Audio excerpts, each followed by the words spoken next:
Coach Faraz Zahabi, George St-Pierre's coach, he was saying that he would rather St-Pierre fight a big name fight, just like you were saying, or the Bisping fight. He's not necessarily crazy about the 170 title. Woodley? Yeah. Yeah, that's what it sounds like. And so for us, who I know very well, I've trained with him, probably top 1 or 2 coaches in the world. There's argument for number 1, but he can do it all. He's ridiculous. If you guys don't know who Faraz is, he's so amazing. Faraz is a hobby, is the head coach at TriStar. Him and George were friends. They came up. They're similar in age. He's a black belt in jiu-jitsu. He knows wrestling very well, and he's a monster at striking. And he coaches everyone. He's the guy who made Rory and a lot of other guys. He's the one who found Wonder Boy. I can't say enough good things about him. He does breakdowns on YouTube and stuff like that, and you can go to his Twitter. I think it's just at Faraz Zahabi. One of the most brilliant minds in the game. I don't have the vocabulary to express to you guys how brilliant that man is. He's very philosophical. Very, very smart guy. Great guy. Now, that being said, so he is George's head coach. He's also his best friend. So what Faraz says should carry a lot of weight with it, because he's just not saying it to say. He's just not saying, I think we should do this. It's probably also what George is thinking. Yeah. So he's also going to listen to Faraz. Faraz is a very smart guy. So the Woodley fight probably not happening. I don't see it happening. I kind of agree with him. I think at 85 the Bisping fight makes sense.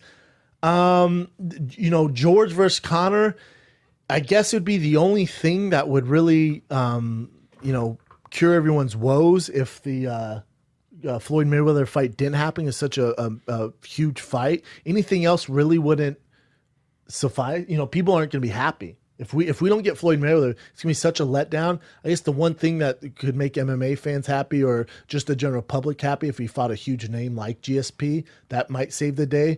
But I honestly think Mayweather and Conor's going to happen.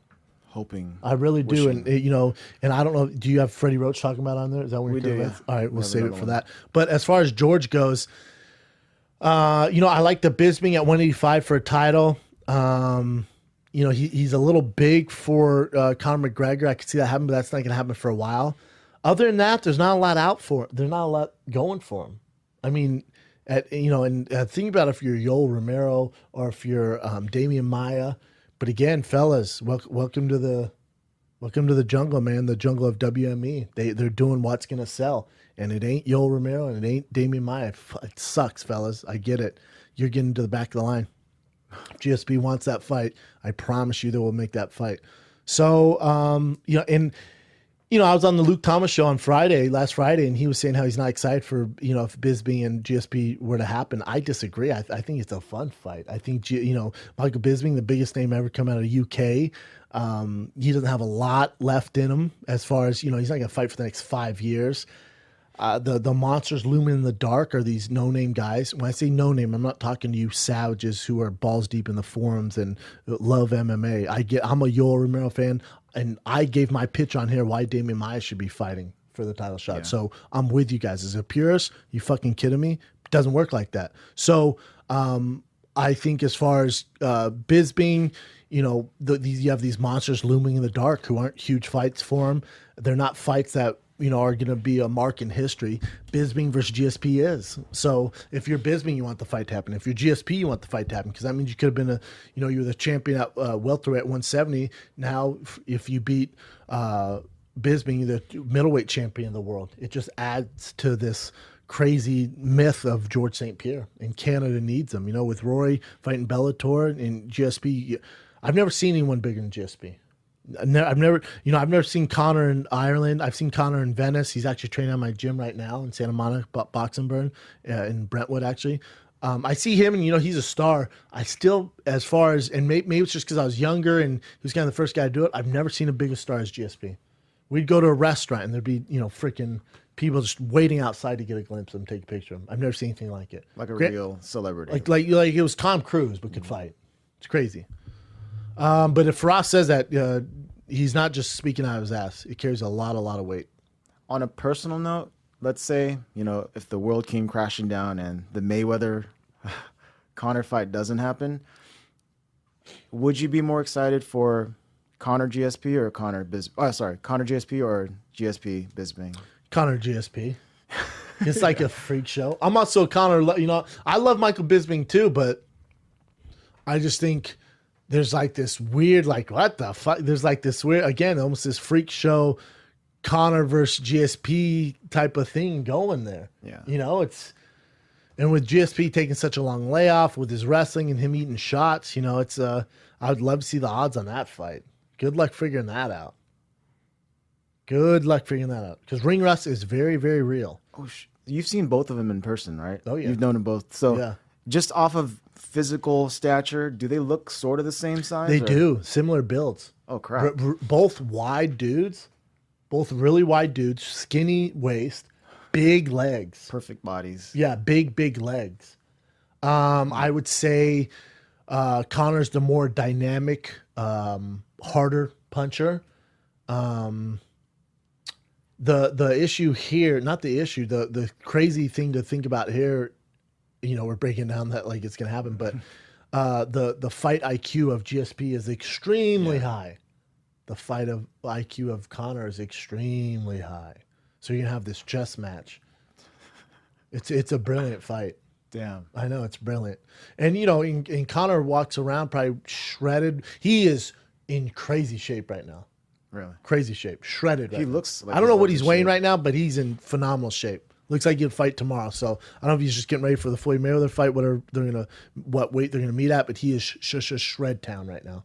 GSP, you know, he'll walk around at a lean high 80s.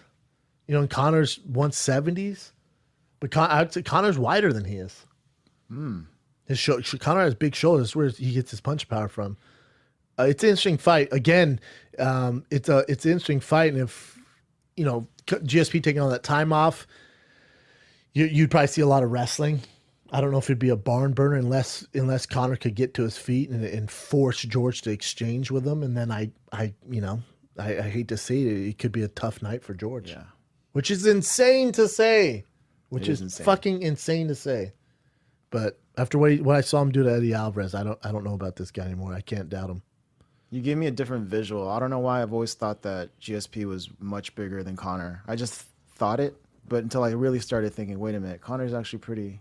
I pretty see a big. huge. How he made 45, I have no idea. You know, 55 he looks great in.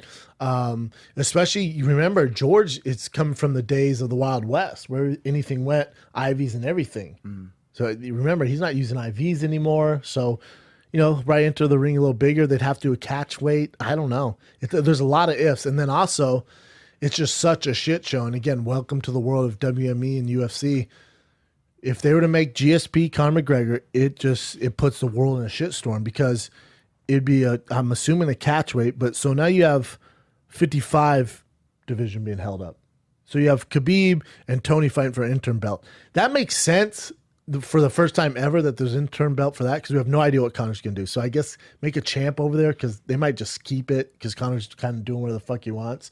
But that's still, you're not the real champ because you haven't beat the actual guy who is the champ at 155. Yeah. So you have the 155 division on hold. I don't know what weight they're into, 70? It would be a catch weight, right? Yeah, catch weight of what? I don't know. 175? And then really, so you're going to start a new division?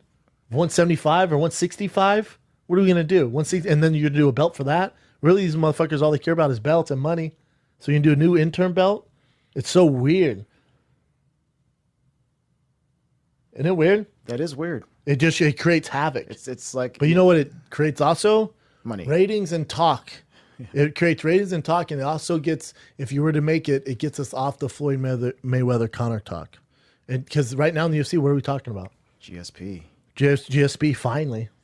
Yeah. Finally. Like I said, they put up the bat signal because they had to have ratings. They made the deal work. Would you even be excited if he came back to fight?